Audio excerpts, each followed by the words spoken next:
In this video, I just want to give some input information like this and have us write out the function.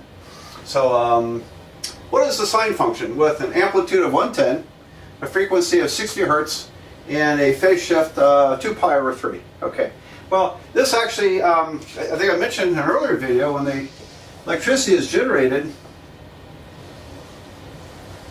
there are, the motor, let's see, so how does that work? I think it works this way.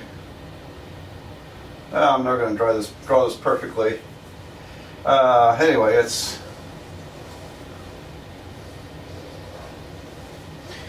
anyway, they're off the generators, the motors that generate electricity.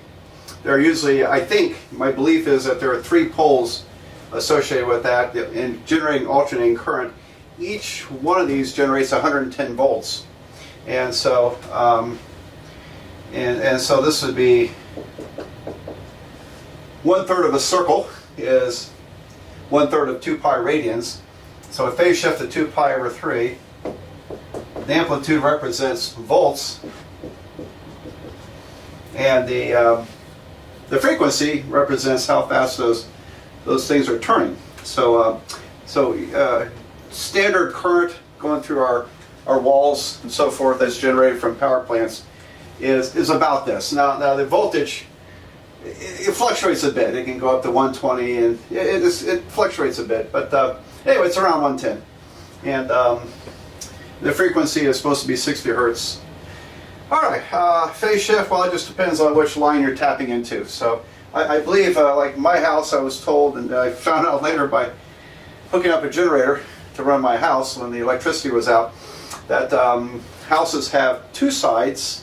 Half the circuits are 110, the other half are separate. They're also 110, but we have a few appliances like dryers or electrical stoves which run 220 volts. That's where they tie both lines together in to generate 220 volts. So anyway, it's stuff, electricians know all about this, and certainly electrical engineers are very familiar with all these ideas here. All right, so all we have to do is write out the function. Now, this time I gave frequency instead of period, and frequency is 1 over period. So 60 is 1 over period, which means the period is 1/60th of a second, because 60 hertz is 60 cycles or periods per second, and so 60 periods per second means 1 period is 1/60th of a second. Does that make sense? And now we got period, that's 2 pi over omega. And so we can cross multiply here to solve for omega. It's not tough. And so omega would be 60 times 2 pi. Omega would be 120 pi. There you go, 120 pi. Now then, the phase shift was given, the amplitude is given, so I think we can write our function. Y equals to, 110, not 60, 110 times the sine of, bracket, omega is 120 pi, parentheses, t, positive phase shift, so it's minus 2 pi over 3. Of course, it's in radians. It's in radians. In degrees, the numbers get big. You know, think about 120 times 180 is whatever that is. That's a big number. 21,600 maybe degrees. You don't want to work with such big numbers. So radians really are very practical, I think, for these kinds of activities, graphing and fitting these functions. All right, there we go. That's that one. I'll do another one of these. What is the cosine function with an amplitude of 1/3, frequency of 1/10 of a hertz, and phase shift of negative pi over 20? Okay, what in the world is that? All right, let's see. Well, kind of low energy, The amplitude is 1/3, whatever that means. It's all kind of relative as to what you're measuring. But we have really, you know, this gives us two of the ingredients. We just have to figure out what angular velocity it is, omega. And the frequency is 1/10. So the period is going to be the reciprocal of frequency. That's 10. Period is 10. And so it's 10 units long. Let's say if this is in hours, the period would be 10 hours. Very long period. Very low frequency. Very low frequency. Period is 10.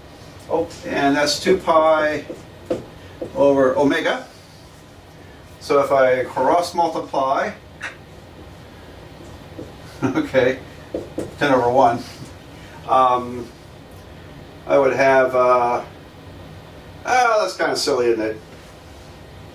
Why would you cross multiply? I suppose you could. Period is 10. That's equal to 2 pi over omega. Well, I could just invert both sides. 1/10 is omega over 2 pi.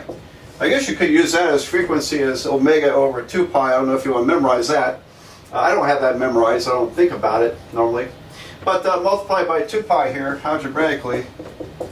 And omega would be 2 pi over 10, which would be pi over 5. All right, so we can write our function.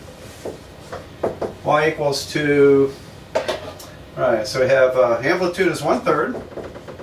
It's a cosine bracket, and omega is pi over 5, parentheses t, negative phase shift makes it t plus pi over 20.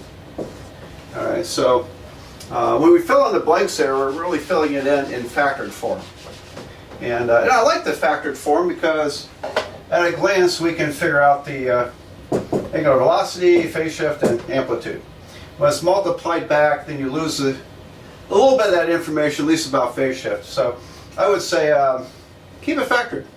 Keep it factored. It's much better information given there. Alrighty. Well, that's kind of completes my sine and cosine graphing information. I have a few other things to tell you, and then we're also going to talk about the graphs of the other 4 trig functions.